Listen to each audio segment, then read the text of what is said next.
Hey, what's up, Unbroken Nation? When you're in this window, and I know more in depth of your story from reading your book of Oh, just those massive struggles, fucking working at Olive Garden, knocking doors, doing that lifestyle. Like, what were you learning if you like rewind and put your brain into like a decade ago, 5 years ago, 7 years ago, like what were you learning about yourself in those moments of struggle? yeah, I mean, I think I just learned that I honestly felt like I just had more mental fortitude than most people. I think what I went through, like getting to that kind of financial success, is that most people are not willing, I think, to go through that. I learned a lot about myself but I think also it's because I'm insecure. I mean, the whole reason wouldn't quit is not because I didn't want to quit. It's because I wouldn't quit because I was so embarrassed if I had to go back and basically let people see that because to that point, I Mm. hadn't failed at anything. I mean, even the NFL, yeah, that didn't work out, but I felt like it was a little outside my control based on my injuries. Like I could not stay healthy. I got in college. I did not get to get on the field for a single college down because I was literally always hurt, always. And so I guess I don't know. I guess in that point, I don't know how you feel about your journey, but I felt when I started getting into this business, I was like, man, if I struggle that much and I have this level of mental fortitude, which I think is in the top 1%, I can only imagine how other people feel. And it became apparent to me why a lot of people quit. It became apparent to me why a lot of people aren't successful, not because they're not special, but because they're not willing to push through the pain. Cause it sucks, dude. I mean, I just remember I didn't date.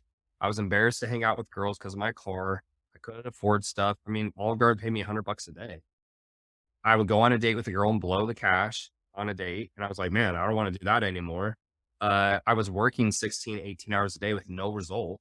I mean, I would work half a day and then come home and work dead tired and it wouldn't work. And so when 2 years doesn't sound long, but when you're working every day of the week, 18 hours a day, and you rarely take breaks, it just feels like the end of the world, and it doesn't feel good, and your self-esteem's low. People ask you what you're doing, "Oh, I have a business." They're like, "Well, you're working at Olive Garden, how's that going?" Not going great. So, I don't know if that's the answer you're looking for, but I guess I learned a lot about myself and my mental fortitude, and when I finally did hit success, that did a lot for me because I realized I was like, "You know what? Like, as long as I don't quit, even if I'm not the smartest person, even if I make mistakes, like I will get there." And I'm lucky I had a mentor who kind of like kept pushing me because I called him 4 to 5 times over that 2 years. I almost quit.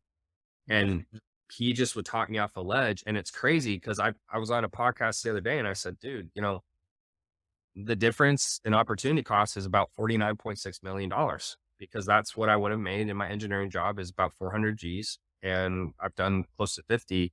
And it's not all about money. That's part of why we're on this show. But I mean, that kind of stuff's crazy. And I think people do that all the time where they make these decisions that they have no idea the lasting impact and they'll never know. And that's scary to me because, anyways, so No, yeah, I long love answer. that. No, no, no. Take the space, please, because I like this is what this is about. I think about so often the difference between success and failure in pretty much everything in life is just timeline. Yeah. A couple years ago, Grant Cardone, who I know that he invested into Think Unbroken. So he's a business partner, right? And he tells me something really important, dude. He goes, "Look, man, the only time you ever lose is if you quit." And I'll tell you this, building the business, like the podcast, obviously this is about value. This is about helping people and changing their lives.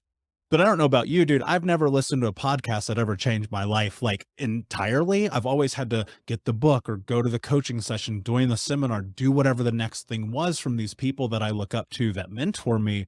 And I think that a big part of it is just the willingness that I've discovered that I'm just not gonna quit. Like, I'm just not going to stop. And I think that a lot of that comes with the resiliency of maybe just the suffering that I endured as a kid.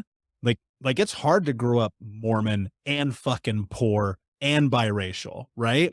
And so, being in that boat made me just go for a long time, and I don't know if you related to this, but for a long time, dude, I just hated people. And I was like, I'm going to go on my own. I'm going to figure it out. Nobody's going to help me because I don't love or trust anyone.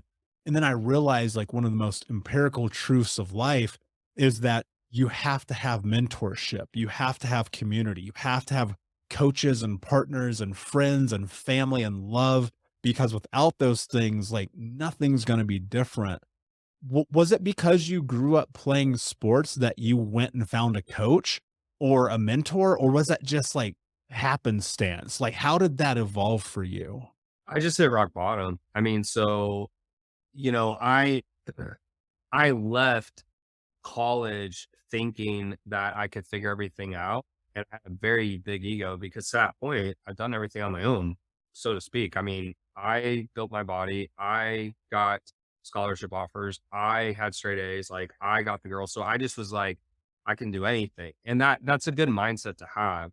And I think to a degree I did. But then, 2 years trying to start my business, having no success, I was like, dude, like I just got to a point where, especially knocking doors, I think that's really what pushed me over the edge. Is I mentally was so tired that I was like, dude, I will do anything. And I literally would have done anything, like anything. And so when I saw that ad and it was like how to build an online fitness business, it was just happenstance. I saw it. It was like, that's the industry I'd been in. And so I got on the call and I just gave him every dollar I had because I just was like, there's no other choice. Like sometimes, my sales team and probably your sales teams, they're telling us about someone's like, yeah, they said it was I mean, I just didn't even care. I just was like, I'd rather be homeless than continue to live the way I'm living because I hate it. And I just felt like a loser. And I think a lot of people are successful. Honestly, they have similar stories where it's some type of insecurity or fear driven decision making that just pushes them to like crazy heights and crazy levels where they can just endure massive amounts of pain for short periods of time. And like, I mean, door to door sales sucks.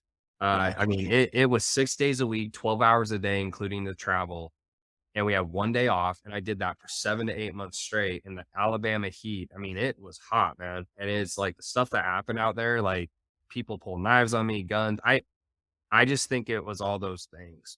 So, Yeah. I don't know if I wish I had a better answer, but I just think it was that. I just hit rock bottom, I was so sick of that crap that I was like, "Dude, I'll lick a floor if I know it worked," and I think most people they're unwilling to do that. Like they say they will, but they won't. But I was that guy. And I remember my mentor, David, he used to rip into me. And he even said, Tanner, he's like, you know what your best quality is? I was like, what? He's like, I can rip into you and you just don't care. And I was like, maybe it's because of sports, because coaches will just cuss you out. For sure. And I just didn't care. I had no ego when it came to finally that moment. Like I had an ego getting help. Like I was like, I don't need help. But when I finally had help, I was like, dude, I'm an idiot, obviously, because I'm not. It's what I thought would work, isn't. So you tell me what to do, and I will be your best student. And it was like that's how it was for me in every program. I was always the best student because I just like implemented like a psycho.